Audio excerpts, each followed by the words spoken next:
ತಮಿಳುನಾಡು ರಾಜಕಾರಣಕ್ಕೆ ಸಂಬಂಧಪಟ್ಟಂತೆ ಒಂದು ಬಿಗ್ ಬ್ರೇಕಿಂಗ್ ನ್ಯೂಸ್ ಬರ್ತಾ ಇದೆ, ಬನ್ನಿ ನೋಡೋಣ.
ತಮಿಳುನಾಡು ರಾಜಕಾರಣದಲ್ಲಿ ಅಣ್ಣಾ ಡಿಎಂಕೆ ಪಕ್ಷ ಆಂತರಿಕ ಭಿನ್ನಾಭಿಪ್ರಾಯದಿಂದಾಗಿ ಇಬ್ಬಾಗ ಆಗಿದೆ.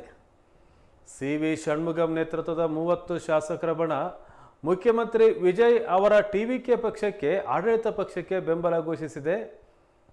ಅಣ್ಣಾ ಡಿಎಂಕೆ ಸ್ಥಾಪನಾ ತತ್ವಗಳಿಗೆ ವಿರುದ್ಧವಾಗಿ ಎಡಪ್ಪಾಡಿ ಪಳನಿಸ್ವಾಮಿ ಅವರು ಡಿಎಂಕೆ ಜೊತೆ ಮೈತ್ರಿ ಮಾಡ್ಕೊಳ್ಳೋಕ್ಕೆ ಮುಂದಾಗಿದ್ರು ಅಂತ ಆರೋಪ ಮಾಡಿದ್ದಾರೆ.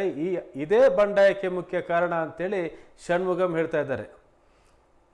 ಡಿಎಂಕೆ ಪಕ್ಷವನ್ನು ಸೈದ್ಧಾಂತಿಕವಾಗಿ ವಿರೋಧಿ ಎಂದು ಪರಿಗಣಿಸುವ ಷಣ್ಮುಗಂ ಬಣ ಈ ಭಿನ್ನಾಭಿಪ್ರಾಯ ಸಿಎಂ ವಿಜಯ್ ಅವರ ಬೆಂಬಲಕ್ಕೆ ಕಾರಣವಾಗಿದೆ.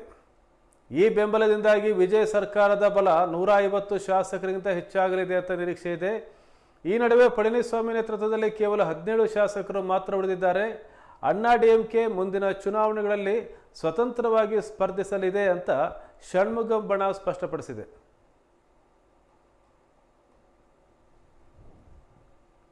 We passed a resolution. We accept the people mandate. The people mandate is for not for TVK. The mandate is for Chief Minister Vijay. That is foremost important. That we have to understand that. The mandate is for Vijay to become a Chief Minister. So we respect people mandate. So to respect the people mandate, we wholeheartedly congratulate. First of all, we congratulate Chief Minister Thiru Vijay, and wholeheartedly we as a AIADMK party and AIADMK legislative party support and extend our support to the TVK government headed by Chief Minister. That is. So will you get any cabinet boss? We passed a resolution